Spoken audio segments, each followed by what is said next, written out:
Ashwagandha. Mungkin namanya kedengeran agak asing ya. Ini tuh tanaman herbal kuno yang udah dipakai ratusan tahun, dan sekarang sains modern mulai penasaran dan ngebongkar rahasia di baliknya. Hari ini kita bakal bedah tuntas apa sih ilmu pengetahuan di balik efek tenangnya yang terkenal itu.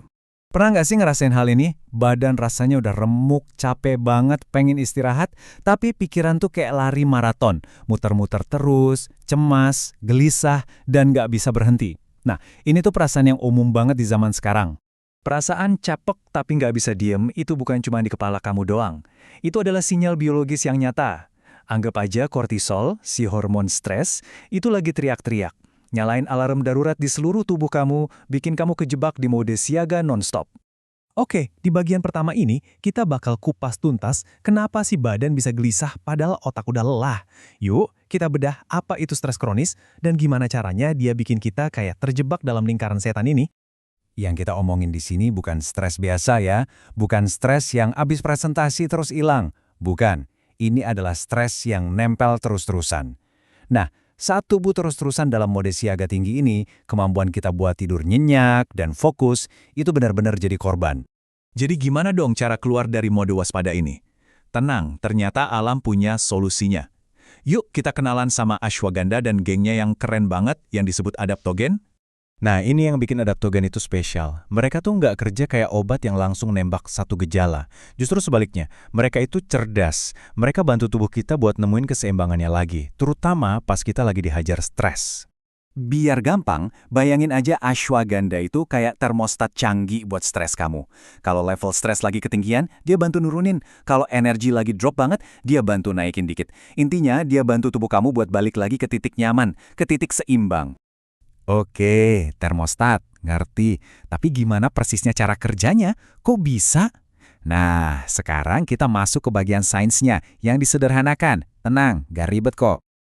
Kenalan dulu yuk sama pusat komando stres di tubuh kita. Namanya sumbu HPA. Anggap aja ini jalur komunikasi super cepat antara otak dan kelenjar adrenal kamu.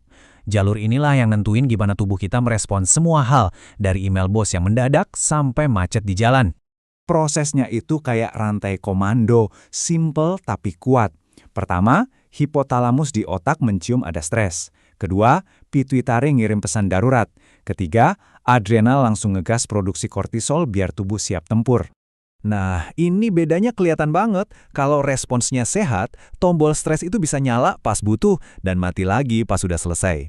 Tapi pas stres kronis, tombolnya itu kayak macet, nyangkut di posisi on. Akibatnya, tubuh kita kebanjiran kortisol terus-terusan.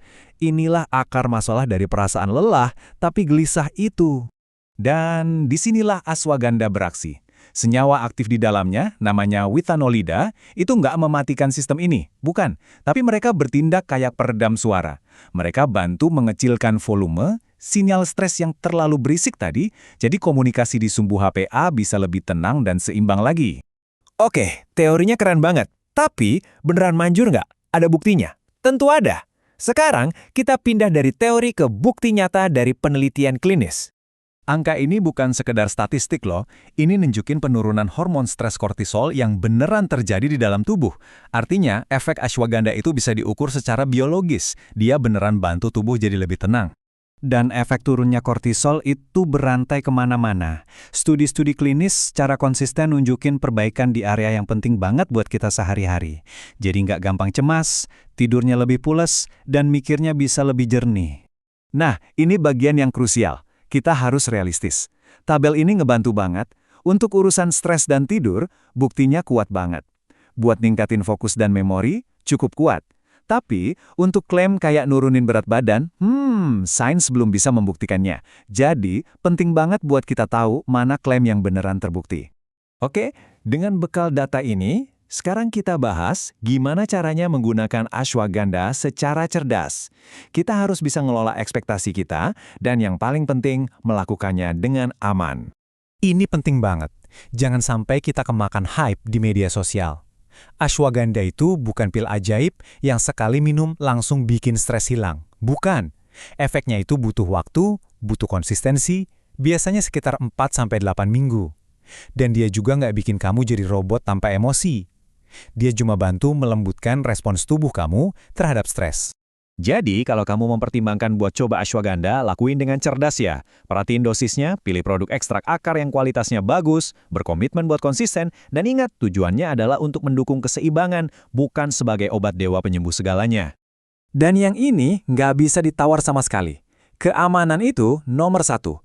Ashwagandha itu nggak cocok buat semua orang. Kalau kamu termasuk salah satu dari kategori ini, atau lagi minum obat-obatan tertentu, hukumnya wajib buat ngobrol dulu sama dokter sebelum memulai suplemen apapun. Titik. Nah, ini mungkin poin paling penting dari semua ini. Ashwagandha itu bisa jadi alat bantu yang sangat powerful, tapi dia bukan satu-satunya solusi. Efek terbaiknya akan terasa kalau dia jadi bagian dari gaya hidup sehat secara keseluruhan, yang juga mencakup pola makan, olahraga, dan cara kita mengelola stres. Dan ini ninggalin kita dengan satu pertanyaan yang menarik. Mungkin kuncinya selama ini bukanlah mencoba menghilangkan stres sama sekali, tapi justru belajar bekerja sama dengan biologi kuno kita untuk jadi lebih tangguh. Sebuah pemikiran yang menarik banget untuk direnungkan kan?